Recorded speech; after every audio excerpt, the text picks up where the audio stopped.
On Star Wars, I came in as a camera assistant with Dennis, and we really had our hands in a lot of different sequences.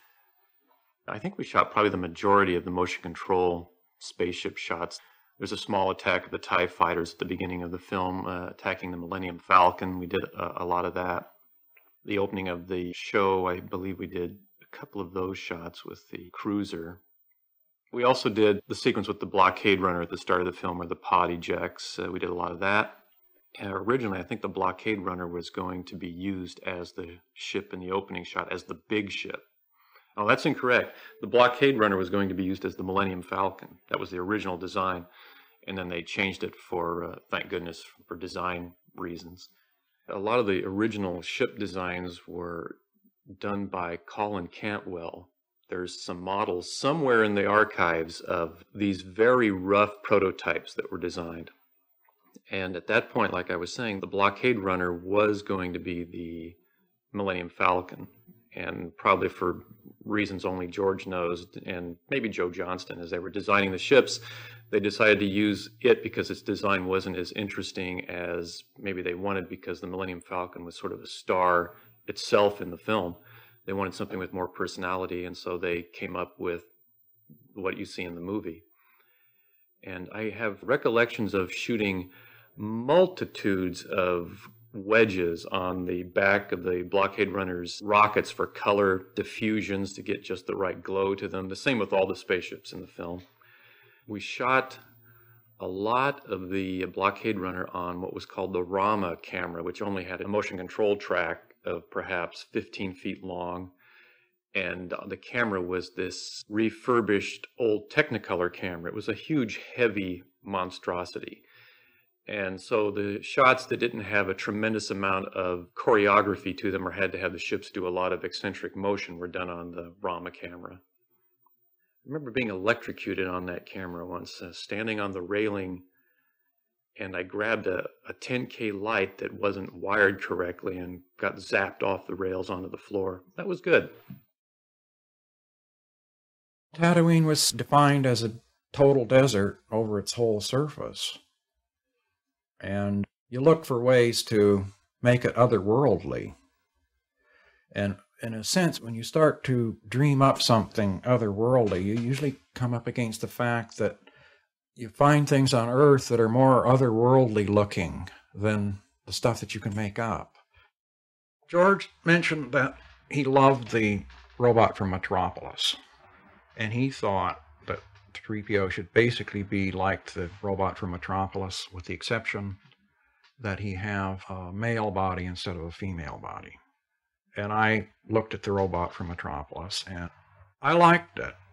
Also, I had feelings that it would be interesting if he was more of a sort of Ernst Trova figure. You know, Ernst Trova, back in those days in the 60s, was doing these beautiful sculptures and drawings of a kind of robot figure that was golden and smooth, you know, and very elegant and balanced and classic sort of sculptural thing. And I saw him moving as a sort of ballerina-like ballet dancer, sort of very elegant and graceful, which I thought would be interesting for a robot, because all the robots we've seen move kind of like Frankenstein's monster, you know, clump, clump, clump, and big feet and arms outstretched and so forth. And I thought, gee, this robot could be a really elegant dancer-like guy, you know, would be wonderful. My sketches originally were of this very smooth and elegant figure, which I kind of liked, but I was wrong, because he wouldn't have had the personality that he needed to have. There's something about those big round eyes which I hadn't conceived of, and the whole cut of him that has a sort of comical something about him there, a sort of astonished look that he has. The whole thing worked beautifully, and really John Barry is just responsible for that. He was the guy that fixed it. Well, for R2, I was looking for something different than the little robots that were done for Silent Running that Doug Trumbull had done. They were square, and I knew that our robots would be compared to their robots.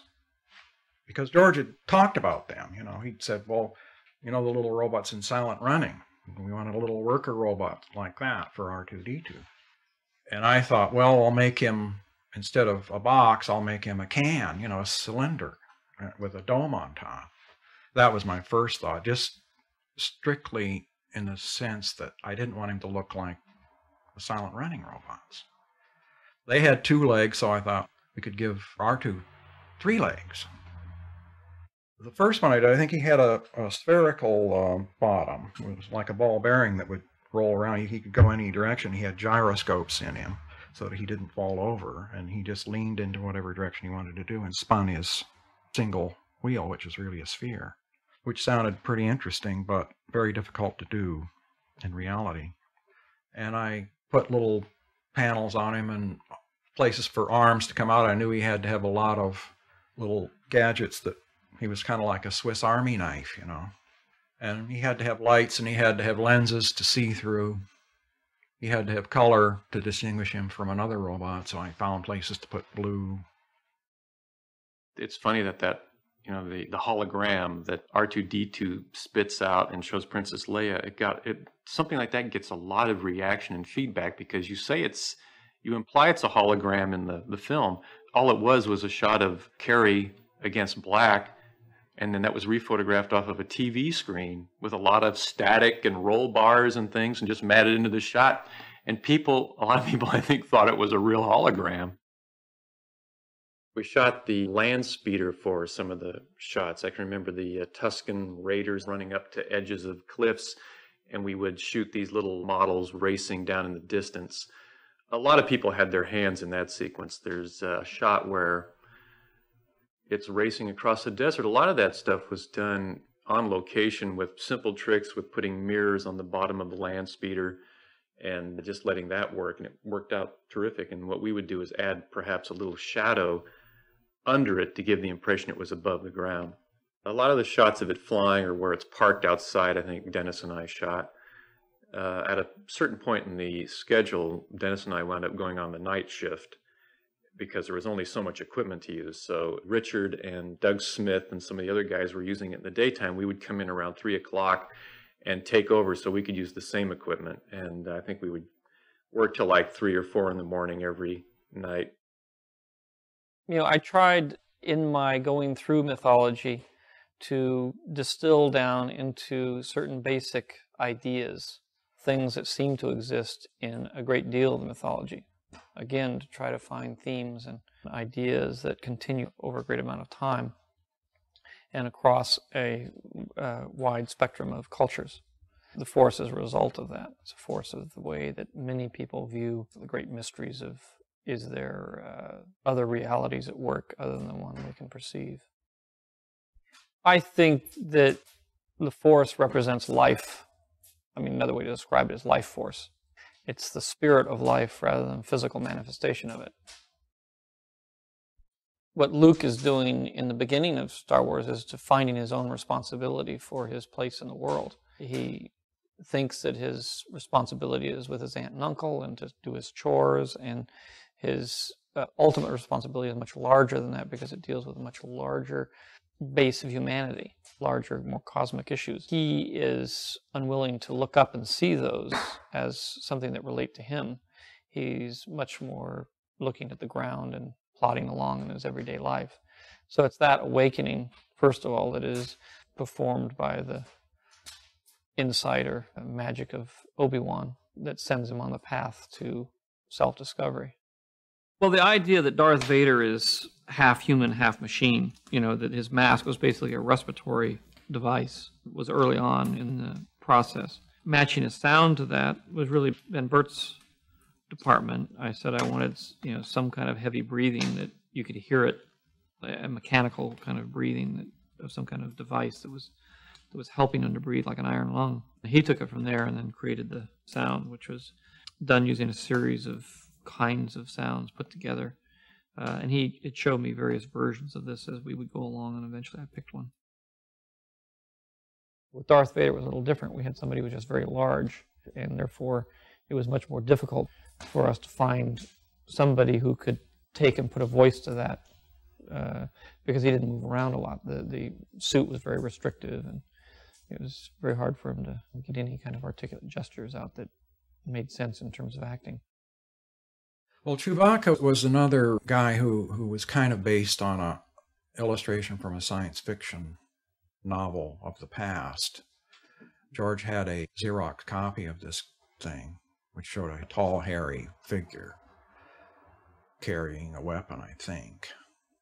And I did some sketches, sort of variations on that theme. George was talking about a lemur look, or big lemur eyes. And I did some real big ape-like, huge, muscular sort of superhero figure with this lemur face with a flak jacket on it, all kinds of bandoliers of ammunition and so forth strapped around him. And those kind of served to stand for what I did. The person that actually modeled him and who had done the ape figures for 2001 actually did him and gave him the personality that he finally had. The hyperspace stuff, I can recall when the Millennium Falcon blasts into the hyperspace, doing a lot of tests on the star field with Dennis, just trying to see what we could do to streak the stars. And I think that the shot in the movie is a test. I don't think we ever thought we were doing the real shot, and we got an element that looked interesting, so they put that in there, and that's what it was. And it works out great because of the way it's cut. I mean, it's a beautiful sequence where you go from, it blasts off and then you cut to Alderaan. That's all I really recall. It wasn't that complicated for us. I mean, it was a very simple shot. It was a blue screen of an interior of the cockpit of the Millennium Falcon and a star field. Two elements, not too hard once we got the look down, which, like I say, probably happened faster than we thought. The illustrations that I did of the Death Star kind of went through a transformation as we talked about it. My concept for the Death Star would be a sphere about, well, first of all, the sphere concept with George, he wanted a sphere. He'd seen something, or it was for some reason for him a sphere was the correct shape for the Death Star. I had other ideas, but mine looked sort of like a big photo enlarger or something, you know. I thought of more of a cannon, a sort of thing that would focus energy. And I put that big sort of antenna dish on the side of the Death Star to suggest some kind of energy focus thing that would serve to be the Star Destroyer, you know, the cannon or whatever you'd call it that would destroy a star, which was what the Death Star had to do, I understood, vaguely. People who were going to actually have to do these effects on the surface, we were going to have to fly down and skim the surface. And if the surface had to be curved, it was going to cause great difficulties in running a camera through this curve to keep that going as a motion. It was deemed advisable and, in fact, necessary to conceive of a Death Star big enough so that the horizon would be, in effect, flat like we have on Earth. The horizon actually curves, but it's so subtle that it looks like a straight line. That was a necessary thing. So I thought, well, boy, this thing's got to be... I've tried to figure out how big it would be. I've forgotten now what we came up with for dimensions. But it was really immense. So it was like a planet. Most of the shots of the Death Star, when you see it off in the distance and they're looking at it and they're approaching. What it was a big painted plexiglass half dome. And we just scraped the plexiglass, the paint off of it so you could see through it, and put some material behind it with some that make it sort of translucent, and put some lights behind it so it looked like there were little lights were out of the city, but you're really like just sort of looking through a hole in some paint on it. And it was really, that stuff was done very quickly, very low budget considering everything. We'd have to get like 3 or 4 of the shots of the Death Star approaching at night. I was shooting mostly at nighttime when it was very quiet and I could get a lot of work done. And I was working a lot of long hours to get that show done on time. We didn't know if we were going to make it. It was really difficult for all of us to understand what George was talking about when he was saying that these TIE ships should fly fast. Because fast to us meant it would spend 3 or 4 seconds to go through the shot, and George wanted it to go through in half a second. So very quickly, boom, you just see a glimpse of this racing through. Boom, you see a glimpse of that. And we just had to go faster and faster on our programming to get something that George wanted. One way we accomplished the sense of speed was to move the background instead of the model.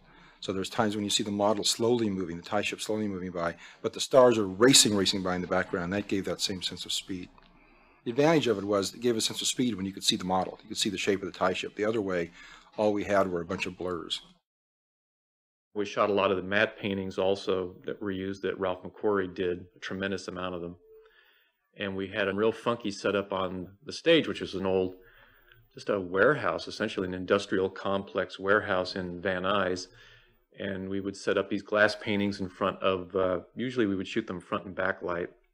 So you would shoot a pass with a black background with the light on the front of the painting. Then you would shoot a pass just with a white background behind the painting lit up, and the painting would be silhouette, and you would use it as your matte. A lot of planets that were shot that way. A lot of the Death Star shots were done that way. All the Death Stars, except for the real close-up stuff, which Dennis and I shot a lot of, were all paintings. As you got into the closer aerial shots of it, then we went to several different models. One was a large pie-shaped model, probably 14 feet deep, made up of photographs of the larger scale model that was the same scale of the trench that we fly through at the end of the movie.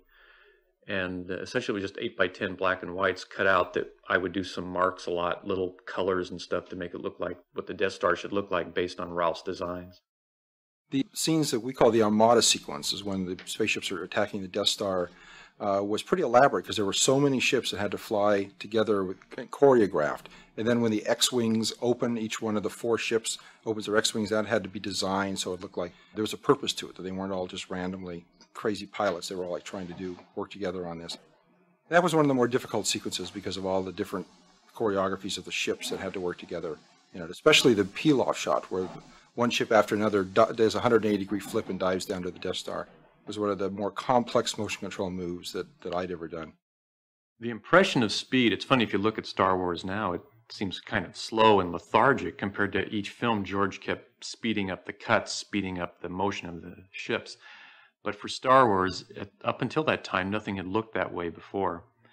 And I think a lot of it came from George using that rough cut, using real footage, documentary footage, and doing cuts like he would in a real film. And some of the cuts we shot were like 12 frames long. And the ships, just for the tempo, George kept everything speeded up. We would shoot the ships so they would blur against the backgrounds. That's one of the reasons for doing it motion control. Like 1 frame every second, something like that, will blur the ships to a certain extent. The background of the trench was shot at, I don't know what the shutter angle was. It was probably something around 250 or 300 to blur it out as it came by camera. So everything had this tremendous sense of motion that kept building through the sequences. And the blur was very important. The streaks from the light passes were very important. The action of the camera was important. It's not just completely locked off. It's doing some barrel rolls and things as the ships fly around. And once we were more adept at that, in each film we kept expanding on those skills. And essentially they're seeing a lot of fast cuts. Again, the sound and the music are very important. Just that tempo that George was building up using these fast, speeded up images instead of holding lovingly on every effect shot but hurting the movie. He was just cutting stuff very quick. And we would spend weeks shooting what would amount to about a half a second worth of film just to get all those pieces he wanted in the shot. When you see some of the X-Wings and TIE ships blow up, one of the simpler techniques was to shoot a TIE ship, for instance, flying against blue screen. Then you would take that element, and at a certain point where you wanted it to explode, you would basically, what we would do is we'd put a piece of acetate over the moviola and sketch out where the ship was, and then we could base all of our sizes and how to scale everything to that. Then we would take what we called stock explosions, which were explosions shot against blue screen, which was a mistake, but we didn't know it at the time, and shot against black, which was really the way to do it. Again, because some of the edge characteristics against the blue turned out to be very bizarre, and the color saturation went crazy when we tried to use those explosions against blue. It lost a lot of its vibrancy. Then you would just basically take that TIE ship and print the explosion right on top of it. So you're not really blowing the ship up, you're just supering an explosion on top of your model so you don't destroy it. We did shoot a lot of models blowing up though. Some of them we actually used, a lot of them we didn't because we weren't shooting quite fast enough speed on the camera. And on the surface of the Death Star, we had some large pyro things set up. And actually, I think Richard was flying this big VistaVision high-speed camera across the model on a cable and setting off explosions. And every once in a while, that camera running at maybe 200 frames a second would jam up. And I've got a photograph at home showing what a beautiful design that is inside a magazine when it goes crazy. I mean, it's just crammed inside a magazine and almost blew the camera apart. The explosions really covered a lot of different ground, supering them on, blowing up real ships against black and against blue. Let's take some of the TIE ship battles at the end of the movie, everyone attacking the X-Wings in the trench. What goes into a shot like that from the very beginning, first of all, you have your script. George has a certain requirement that scene has. You storyboard out the designs of what those shots should look like. What was interesting on Star Wars is that George cut for many of the battle sequences, including the end of the movie, old bits of film from black and white World War II films. There's shots like cannons and guns going off, so you see like a black sky, and suddenly there's a tremendous explosion where a cannon has gone off, and so we would use those timings for the laser cannons firing down the trench. So once we have the timing, which is roughly, again, set up by that black and white footage, and George's storyboard, and just talking to George and what he wants, then we would set up, say it would have a couple of TIE ships in it. And the TIE ships are models about, they're varied in scale, but I think the models we used then were probably, I don't know, about 14 or 16 inches high, I believe, for the TIE ships, and the X-Wings were only about 2 feet long, I believe, 1.5 feet, something like that. And we would set those up in front of a blue screen, which was a backlit, colored screen, backlit with fluorescent lights. I can remember spending many nights having to be inside the blue screen and moving the fluorescents, turning them around 180 degrees, because after they were on a while, they would polarize essentially and go out, and you had to keep switching them around. So that was a lot of fun.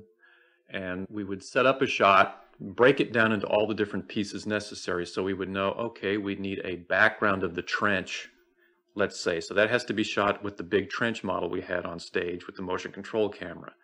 And the camera would move down the trench, probably shooting about a frame a second for the depth of field required. And that would be our background plate we would base everything else on. Into that, we probably needed some stars in the background. So we had a star field set up, which was essentially plexiglass sprayed black with little pinpricks in it, backlit with white light, so you'd see all the little star shapes.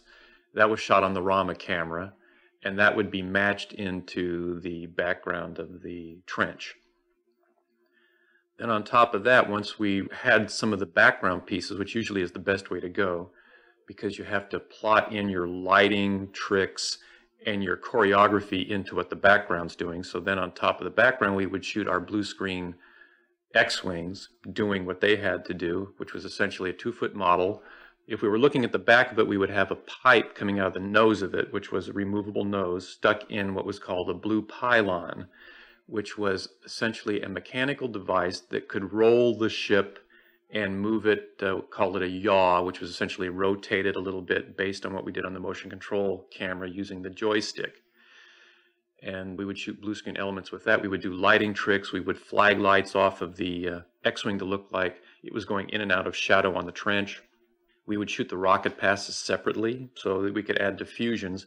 You can't use diffusions against blue screen because it corrupts the soft line of the diffused areas and makes it a hard-edged, staccato-looking, ugly line. So that all had to be shot against black, separate from the blue screen pass, to give it that nice soft-edged look that the rockets wanted to have. And that's how all these shots broke down. So you'd have a shot of the X-Wing, then you would shut off the blue screen and do all your light passes separately, which could consist of a lot of different passes for all the different diffusions and exposures you want to use for how the light should look. And then the TIE ships would be also shot against blue screen with different lighting effects. As you're shooting them, you would shoot a piece of film roughly designed as much as you can get it the first go around on the camera with using the joystick and the computerized motion control camera. you would load up with something called RAR, which is Rapid Access Recovery Film, which is some military term for some black and white stock that can easily be developed in just a few minutes in a ProStar machine, it's called. So you take the black and white film, go into the ProStar, develop it, look at it on a moviola, and if the action was what you wanted, then you could go ahead and shoot all your color passes. If it wasn't right, you would have to go back and start correcting it so it would work in with the rest of the ships. And you could bypack 2 or 3 of these elements on a moviola, which were built specifically for us, 8-perf moviolas, because we shot everything 8-perf for quality. And you could basically see how the action related to the other ships in the shot, so everything was working correctly. And if you tried bypacking more than that, usually would shred all your film and you could start over. And that's sort of how it all broke down. The large Death Star model, blowing it up in bits and pieces, and then finally the big explosion at the end was a large explosion against black, shot zero gravity, which essentially is a camera shooting straight up. So when the explosion goes off, you don't have a sense of the sparks and debris falling down towards gravity, towards the ground. So it all spreads out evenly around the lens, shot at very high speed. And that was again supered on top of the Death Star instead of blowing it up for real. Most of the final composites of the scenes were done at the very end of the entire schedule and came out, I think, in just a matter of a few weeks at the end of the show. And we really didn't have any idea how the shots were looking until virtually when the film was done. And what we saw in the theater sure didn't seem anything like what we'd worked on, because it had a great score and everything was just working on it, and it was like seeing a whole different movie. I recognized the shots, but couldn't relate to it. It was an odd feeling. Also, I was sick with pneumonia when I saw it, so I was kind of in a daze. And I think if I hadn't been, I may have been a little more up for it. When Star Wars came out, that feeling that Dennis and I had while working on it, with seeing the rough cuts and seeing some of our work looked like junk that we were doing, that we didn't know if we had time to refine it or not. So the day finally comes. It's the premiere of Star Wars at the Academy Theater for the crew, and George and everyone, the actors were there. Dennis and I were sitting next to each other, and Phil and the gang, and starts to come up, and we just look at each other, and we still didn't know. We had no idea what we were about to see, and we just sat there, and we were a little worried that, well, it shows how stupid we were, I guess, but we just hoped all that effort had been put to some good use. And then it started off, and what was great is George ran the Duck Dodgers Chuck Jones cartoon first, and so everyone was having a great time and laughing, and then the film came on, and when that film was over, everyone, I can only describe it as everyone was in shock. Everyone was stunned, absolutely speechless. Lights came up. None of us had a clue that we had been involved with something like that. We were very excited about having been a part of such a thing, especially excited because we didn't know it was that thing. I don't think anyone knew it was what it was. I don't even know about if George knew the reaction anyone would have on it. It was really exciting. It was great. I've never experienced something like, that was the first feature I ever worked on, and it was the greatest sensation seeing that. It was amazing. Everyone came away, everyone who saw the film came away with the same thing, because George utilized visuals and sound effects and the music in a way that had never been done, but aspects of it had been done, but 30 or 40 years earlier. And some of that great old-fashioned dynamics of that kind of movie making, people hadn't seen in a long time.